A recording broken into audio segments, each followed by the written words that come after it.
ಸಮರ್ಥವಾಗಿ ತಾವೀಗ ಕ್ಯಾಂಪೇನ್ ಮಾಡ್ತಾ ಇದ್ದೀರಿ, ಹೇಗಿದೆ ರಿಯಾಕ್ಷನ್ ಸರ್ ಜನರಿಗೆ? ಗೆಲ್ಲೋ ಅಭ್ಯರ್ಥಿ ಪರವಾಗಿ ನಾವು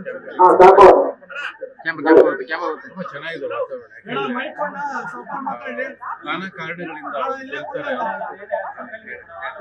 ಮೊದಲನೇದಾಗಿ ನಮ್ಮ ಕಾಂಗ್ರೆಸ್ ಸರ್ಕಾರದ ಗ್ಯಾರಂಟಿಗಳೇನಾಗಿದೆ ಅದು ಬಹಳ ವರ್ಕೌಟ್ ಆಗಿದೆ.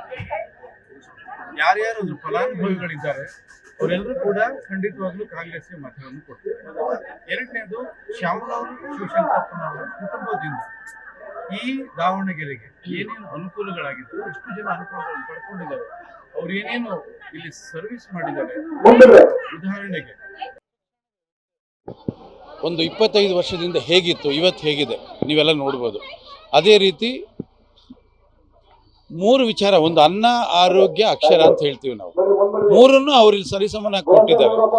ಜಾತಿ ಭೇದವನ್ನ ಮರೆತು, ಪಕ್ಷ ಭೇದವನ್ನ ಮರೆತು ಏನು ಅವ್ರು ಸರ್ವಿಸ್ ಮಾಡಿದ್ದಾರೆ, ಅವರ ತಂದೆ ಆಗ್ಬೋದು, ಅವ್ರ ತಾತ ಆಗ್ಬೋದು, ಆ ಎಲ್ಲವನ್ನ ನಾವು ಪರಿಗಣನೆ ಮಾಡಿದಾಗ ಜನಗಳು ಸಮರ್ಥ ಮೇಲೆ ಒಲವನ್ನು ತೋರಿಸಿದ್ದಾರೆ. ಹಾಗಾಗಿ ದೊಡ್ಡ ಮಟ್ಟದ ಲೀಡ್ನಲ್ಲಿ ಅವರು ಗೆಲ್ತಾರೆ.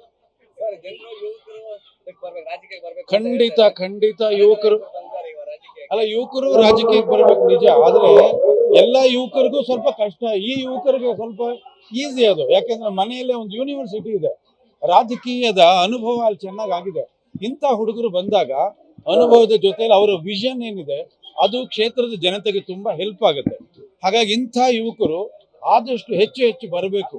ಬಂದಾಗ ಹೊಸ ನೀರು ಬಂದಾಗ ಹಳೆ ನೀರು ಸ್ವಲ್ಪ ಪಕ್ಕಕ್ಕೆ ಹೋಗುತ್ತೆ. ಕುಟುಂಬ ರಾಜಕಾರಣ ಆಗುತ್ತೆ ಅಂತಕ್ಕಂಥ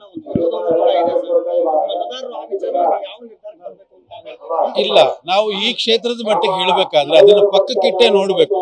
ಯಾಕೆಂದ್ರೆ ಅವರು ಸುಮಾರು 40 ವರ್ಷಗಳಿಂದಲೂ ಕೂಡ ಈ ಕ್ಷೇತ್ರದ ಜನರಿಗೆ ಕೊಟ್ಟಿರ್ತಕ್ಕಂಥ ಕೊಡುಗೆಗಳನ್ನು ನೋಡಿದಾಗ ಅಲ್ಲಿ ಕುಟುಂಬ ರಾಜಕಾರಣ ಅನ್ನೋದನ್ನು ಮರೆತು ಅವ್ರು ಕೊಟ್ಟಿರೋ ಸರ್ವಿಸ್ಗೆ ನಾವು ಅವ್ರ ಸೇವೆ ಮಾಡಬೇಕು ಅನ್ನೋ ಮನೋಭಾವ ಇಲ್ಲಿ ಮತದಾರರಲ್ಲಿದೆ.